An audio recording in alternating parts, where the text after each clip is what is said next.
Namaste and welcome. Welcome everyone to Live, Love, Engage. And I am delighted as always to have a guest on the show. And I'm going to tell you a little bit about her and the awesomeness that she has to offer. But first, I want to welcome Donna Mazzatelli to the show, to Live, Love, Engage. Welcome.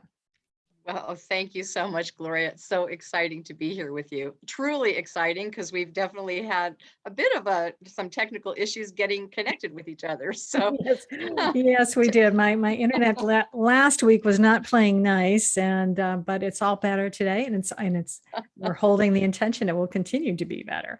absolutely. Yes. So let me share with all of our listeners and viewers on YouTube just a little bit about you. You are known as I love this, the Word Heartiste, and that's spelled Heart for those of you listening, and we'll explain why in a minute. But she is an award-winning coach, editor, publisher, founder of Writing with Donna and Mary Dissonance Press, and she believes that finding our voices is critical to living authentic lives.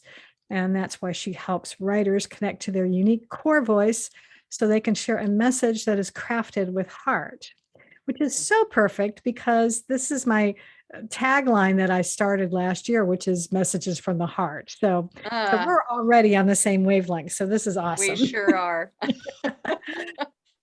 So, we were talking before we actually officially started the recording today about, why would someone like write a memoir or a self-help book? And I was sharing a little bit about my book that turned out to be more memoir than self-help book than I had intended originally. And you said that you were glad that happened. So tell me a little bit about why you're glad that I wound up writing more of a memoir book. Sure. So how-to books, are great, and I think there's a purpose for them. Definitely there's a need for them, but usually those leave out the author. I mean, there's usually not much of the author that we get to connect with. And I really believe that it's when we can mix personal growth with memoir or write a memoir exclusively, that's what allows people to really connect with us. And it also allows people to connect within themselves. So I just feel like there's so much of a striving to be perfect or to look a certain way to others, especially with our social media, the way it is. And yet at the same time, that's not usually the truth. I mean, what we try to show to the world, that facade, it's illusion most of the time. So the fact that you ended up like realizing you had to offer some of your own story, that tells me that you really did get into truth. And that there is now a way for people to not only connect with the information you're passing, but to you as the deliverer, as the interpreter of whatever you've experienced, whatever you've learned. And I think that then it opens up the possibility for them to have permission to look at themselves and to know, what, if she could do this, if she can share this, then, I can too, even if it's to start with sharing it within myself before I even disclose it to somebody else. Yeah. So I just feel like it really is the way for us to, it's a connector. Even if you never meet that other person, there's a connection. So awesome. Yeah, it was definitely interesting because I did share mistakes that I've made along the way, but I realized that it really was integral into what I was teaching, because what I was teaching is how it helped me to heal from some of these things and to learn from the mistakes I made, and that really is why I wound up keeping those things in there, because as you said, it's like if I can help somebody else, maybe spare them some of these things, then it's all worthwhile for me to kind of bare my soul a little bit and exactly. Well, and for them too, that they then can look at those mistakes as actually jumping off places that can lead them to something much, much better in their, for them. So I think that's that is the way people get comfortable with more introspective work. Yeah. So, yeah. So why should someone write a book? Because I know a lot of people, I think they may even, have this dream possibly of writing a book, but then actually sitting down and doing it can Mhm. be a little bit intimidating. And Sure. actually, I'm actually working with a client right now who's writing a book, and she's like, "It's taking me longer than I thought." And I said, "It's okay," Yep. because it takes as long as it takes. Sometimes you have Yes. to just work with it. So, why do you think it is important, maybe, for someone to write? Well, I'll go back to if somebody is feeling that inner urge to begin with. It's like Mm, if it's I mean, there are people who might approach it because it's a bucket list item, and yeah. I'm not gonna say that's not okay. Because if that's a bucket list item, then that's an urging too. So it's like, go Right. for it. Sometimes the message though that is coming through the urging is that you need to tell your story. You need to tell what you've lived through, or Mm, you need to tell what you've come to know, because there are people who need it. And I just feel like that's divine intervention. I mean, I feel like that's coming from somewhere else. If it's our mhm, intuition, it's our connection to spirit, to the universe, whatever one might call it, that's where the urge comes from. So if we are willing to be that instrument and let that come through us, then I think it's really important that we mm. pursue it. Um, I and I and agree. sometimes people with memoir don't feel, who want to write a memoir as opposed to personal growth and development. Mhm. There's all that stuff, that negative self-talk that goes on of, who am I to tell my story? Why should I even do this? Who is going to even want to read it? I'm not that special, all those things that Yeah. go on. But at the same time, if that urge just keeps persisting, it's like, well, there's some reason for that. There are people who do need to hear your story. Mhm. And whether that's one, which I doubt it's one, I doubt for anybody it's just one, but whether it's one or a million and one, it's like, Mhm. it's important to allow the story to come out. Yeah. Yeah. And I don't think there's anything boastful or um I don't know. I guess boastful is about the best word that's coming to mind Mhm. about, I think it can be a very humbling experience to actually share our real truth. Absolutely. And as it happened for me in the process of writing it, originally, and well, actually two things. So number one, this was like I call it my divine download, because I was meditating and this idea popped into my head that said, you should write a book about love. And I'm like, what? I do marketing. What do you mean write a book about love? That's like crazy. Um, but but then what I discovered through the process of writing it was that the reason I had to write the book was because I had to learn what I was writing about for myself. Yeah. Have you ever had that experience with some of the authors you've worked Oh, through? yes. Oh, Yeah, yes. worked with. Well, and as an editor, so as a coach, helping Mhm. somebody get the story out to begin with, and then through the coaching process and then leading into the editing process, oftentimes the questions, the prompts that I offer back, the questions I pose, the suggestions or wonderings, my own ponderings about whatever they're writing, Mhm. it it is about them going deeper, which is why I call myself the Word Heartiste, because I really do help people, even personal growth and development, get to the heart. Mm. And there is no way in that process, even if something's been healed, that you will not go through the spiral effect of revisiting and coming to have a deeper healing in the process. Yeah. There always is that, and people are amazed, because especially those who feel like they're done, like, Mhm. oh, I got that lesson, I'm done, Yeah. and I'm going to share about it now. And then I all of a know. sudden, it's like, wow, I didn't realize there was a bit more here to look at. Yeah, yeah, it's amazing. It is crazy. Yeah. So it happens a lot. Mm. Yeah.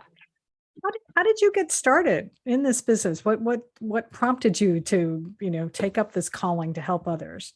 in this way? So it's kind of a crazy story. So I had breast cancer myself in '07. Mm. And as a result of that, I started a green living business. And it was all about helping people look at, what do we have in our environment? What do we put on our bodies? What do we ingest? Where do all these toxins come from? And Mm. so I really went in that direction. It was more about the physical, Mhm. more about the body than the mind or the spirit. Right. And that business I did a lot of networking, and that business just didn't go anywhere. I mean, I had so much stuff available, so many classes and workshops and shopping experiences, and I had a handful of clients at Mm. the end of a year. But through that networking, I met a woman who partnered with another woman to write a woman's anthology. So Mm. I put a story in that about Mm. my breast cancer experience. Mm. The Cool. second year, I put a story in about my daughter who I adopted, Mm. who actually today is her birthday. And Aw. I won't go too far, but today it's kind of a sad day too, because we lost her 2 years ago. And so Oh, I'm so it's sorry. Mm. hence the purple. Purple was her color. So I decided to wear Okay. purple and have her with me today. Um, but I wrote that story. And then in the midst of doing that, I offered to the two ladies, if anybody, this just popped out of my mouth, if anybody needs help with their story, I'm here.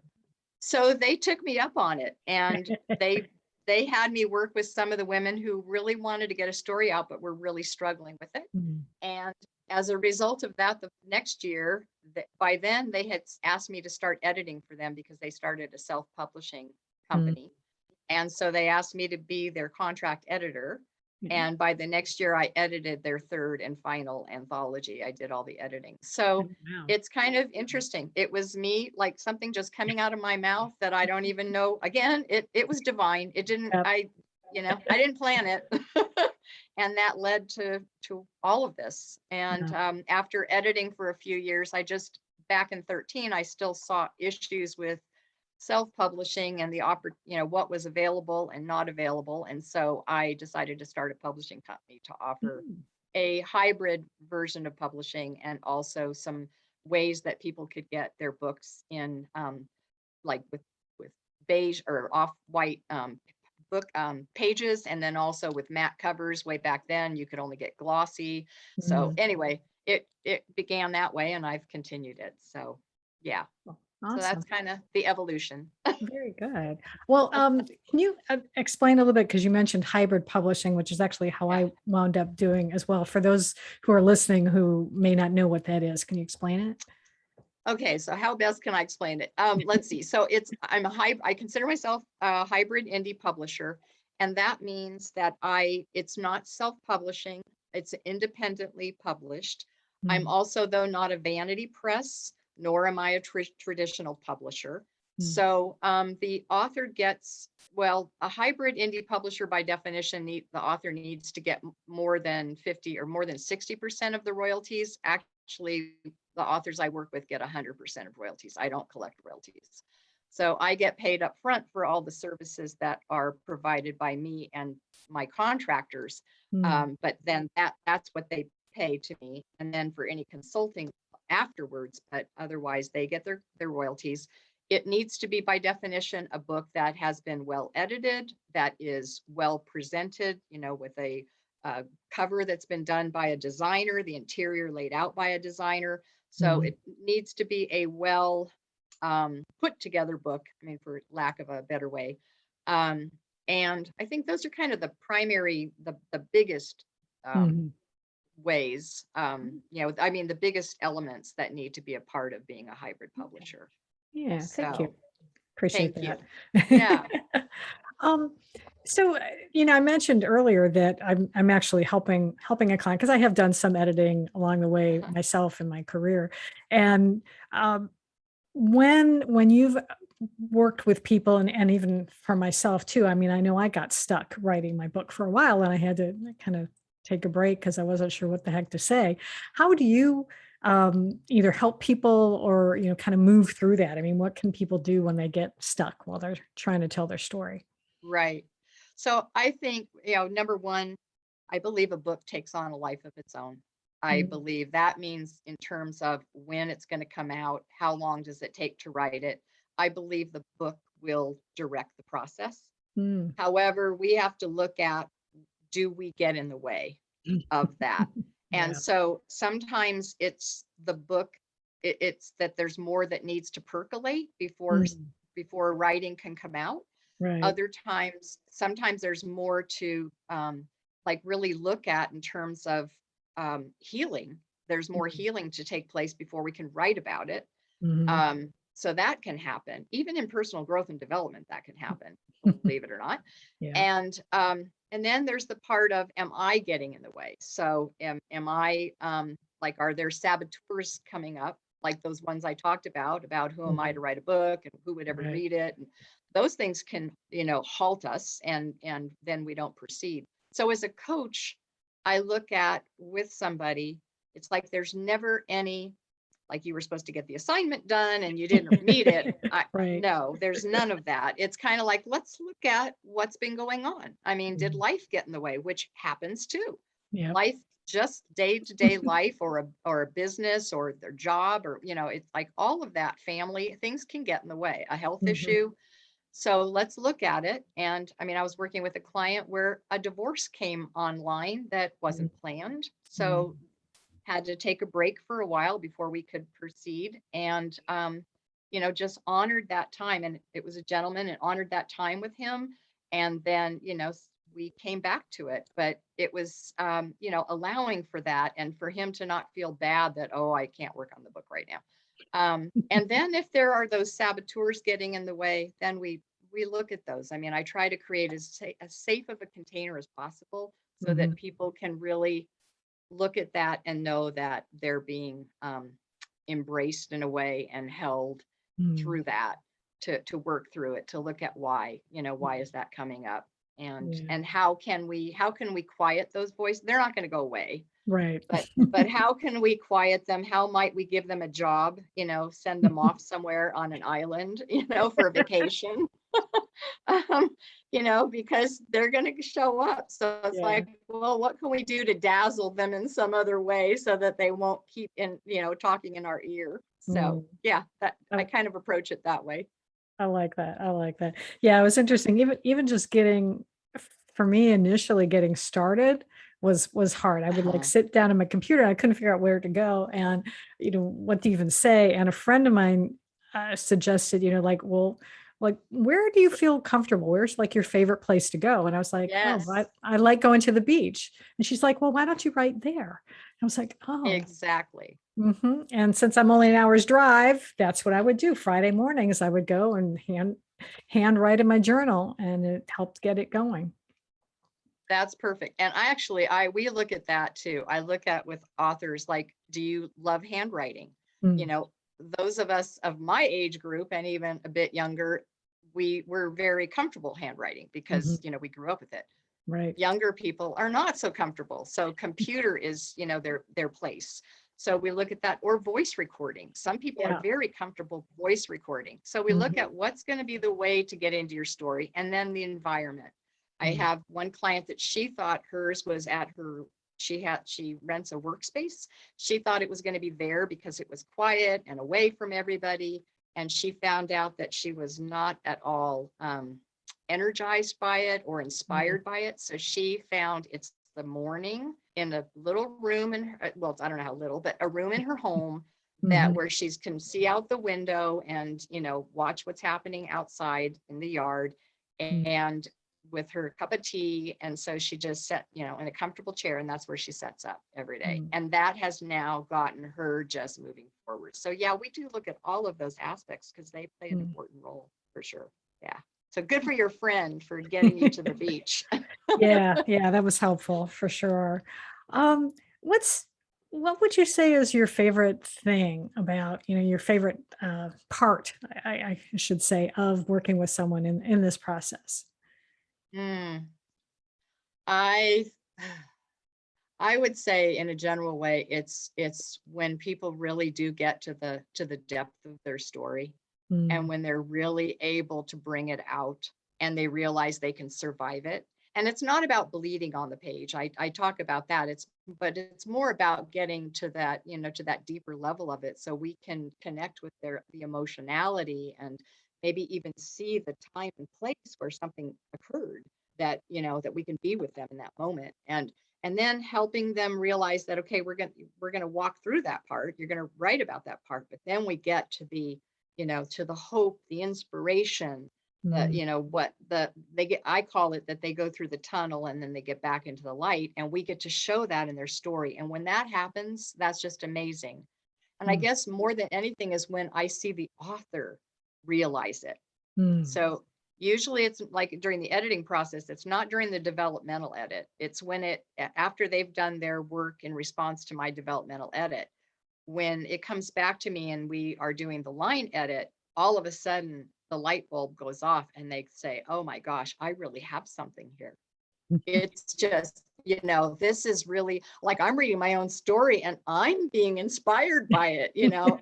It's like, wow, did I write that? So I love when that happens. I Mm. love when people make that connection. So Mm. yeah, Mm. it's beautiful. Mm. That's cool. How many do you think how many authors have you worked with? Can you even hazard a Oh, guess? I someday I need to go back and kind of look at it, because I know I don't have every book on the shelf that Yeah. I've worked on, but I usually say dozens and dozens. I mean, to kind of Oh, cover it. But wow. it's well over 100 for sure. It's Oh, it's wow. definitely much more than that. So That's nice. yeah, it's great. So I love it. So, and I will say, you said your book took from concept took you from about 5 years, right? From Mm. the idea of Yeah, it it. did. Yeah. I actually, so that, and then you really dove into it the last 2 years, right? Right. That's when so it kind of percolated for a while. Mhm. So that can happen for people too. And I will tell you, I don't advocate what's happened to me, but I am coming out with my first memoir in next year, beginning of next year, and it's over 10 years in the making. Oh, So wow. it I don't took feel so it bad took a now. long no, it took a long time there was more life to live that had to come into this memoir. So Mhm. it just, it's like there was a reason, again, there was a reason why the book could not come out sooner than it's Mhm. coming out. So there was life to live, and there was also perspective to gain, and healing Yeah. to happen. Yeah. Yeah. Absolutely. Yeah. It is amazing when you think about that. That really does. I think it's so important for those listening to allow for that, to know that that is what might happen. And like, for instance, for me, part of my, uh, well, sort of the i- inspiration, and I guess the inspiration or part of the motivation or catalyst for it was my sister had uh, cancer, developed cancer, and the idea for the book came a few months before she passed. And I love that the fact that finally last year when I really got it going and I started talking with the publisher about when can we get it out. And I was like, well, it'd be nice for February because it's Valentine's Day and we're dealing with love. And then I Mm-hmm. was like, wait a minute, no, my sister's birthday is February Uh, 21st and it's the nice. year 2021. It's like, okay, how perfect is that? It's like, because I'm a That's number freak beautiful. anyway. Yeah, I So am too. Oh, that's why it that's had to wait. beautiful. Mm, Right, exactly. No, that's beautiful. Yeah, mine actually is going to come out on Valentine's Day, or at least that's when I'm going to do my launch, okay. because that date is significant in the book in Mm, two places. It's very significant. So, but cool. I went through all through these years, it was either going to be my birthday or my 60th birthday or my 65th birthday, or it was going to be March at spring, or I Right. always had I kept coming up with these different dates, and now it's like it's going to come out exactly when it was supposed to all along. So it's Awesome. just, yeah, it's curious. All right. Do you have it? I want to go back to one thing to say something, and that is Oh, that okay. Yeah. sometimes when people have gone through a really traumatic event in their life, Mm, sometimes they want to immediately write about it. mm, And I do encourage people, of course, to journal and to keep, to record everything that's happening for them, to get it all mm, out, but that they may need more time and perspective before it's mm. time to actually write the book that's going to offer something to others. Mm. So I don't know, that just kind of came in my head that it's like I've worked with people who want to get it out like immediately, and then it doesn't usually happen because they're still working through so much themselves, Oh, yeah. whatever it is that has happened. So Absolutely. Yeah, I 100% agree with that. Yeah, because I spent that whole 2017 for me was just a year of grieving, and so yeah, I couldn't even begin to start writing it at all. So right. and then it was like 2018 I started a little bit, but Mhm. yeah, I had to get through, and I had to learn lessons. So it's Right. amazing. Yeah. Oh, I was going to ask you, do you have a name for your book yet? Have you Yes, settled on one? What is it? oh yeah, it's called Mosaic Heart, Mm. pieces of an unfinished life. Oh, I like that. Oh, and I Thank can you. almost imagine what the cover is going to look like. So I'm I hoping already have it, but yeah. it's some sort of mosaic, I It presume. is. It is. Yeah. Oh, It's very it's cool. Well, turned out better than I could have imagined, actually. So yeah, cool.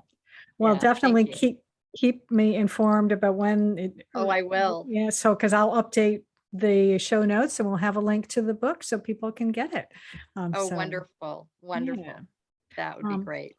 So, which brings me to sort of my last question. So, if someone listening here is feeling that call to write a book, but knows Right. that they're going to need some support, what would be the best way? If they really have liked what they've heard from you today and they'd like to reach out, what's the best way to connect with you? Thank you. Well, thank you for that. So the best place is writingwithdonna.com. Mm. And there I actually do have on there, you can book an appointment, and I offer a 1 hour Zoom or phone meeting. I prefer Zoom so we can see each other. Yeah. And that's a complimentary service. It's a way for us to connect with each other and get to know each other a bit and find out about your book and how I might be of service. So I just feel like the whole process of coaching, editing, and even publishing Mhm. is such an intimate relationship, Yeah. and so collaborative that we really have to from almost the beginnings feel that connection, Mhm. that there's a spark already there. Yeah. Oh, for sure. Yeah, absolutely. Yeah, because I interviewed a couple of people beforehand, and one in particular, I was like, no, I'm not going to work with you. It just wasn't there. But I may hit you up for because I've got Oh, some ideas for my second book. So I I would may hit you love up when I that. get ready Well, I'd to love start that. really diving into it. So that'd be cool.